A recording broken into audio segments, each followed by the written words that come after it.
L'innovation avec Anne Le Gall. Bonjour Anne. Bonjour Thomas. Ce matin, vous utilisez la lumière colorée pour faire pousser les fruits et légumes. Ce sont des chercheurs japonais qui se sont rendus compte que ça pouvait améliorer leur goût, mais aussi leur teneur en vitamines. Oui, visiblement, les légumes aiment les ambiances lumineuses de boîte de nuit, car si vous prenez une salade et que vous la faites pousser sous une lumière rouge, ça augmente la quantité de vitamines présentes dans les feuilles et ça lui donne un goût plus sucré. Si maintenant vous prenez cette salade et que vous la mettez sous une lumière bleue, eh bien elle s'enrichit naturellement en antioxydants. C'est un effet chimique inattendu de la photosynthèse.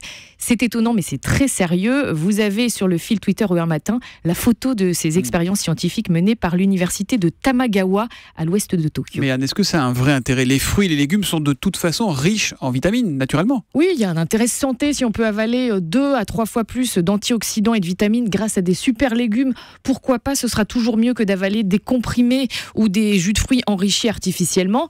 Et d'ailleurs, au Japon, le marché de ces super légumes est déjà en pleine expansion. Là-bas, on peut déjà acheter des carottes et des poivrons enrichis en carotène, des brocolis qui contiennent 3 fois plus d'antioxydants, etc. Donc, jusqu'ici, on obtenait ces légumes plutôt par sélection des semences et non pas par des lumières de couleur. Mais ça, c'est donc nouveau. J'imagine que survitaminé, ça veut aussi dire super plus cher. Mais oui, c'est un petit peu le problème d'ailleurs.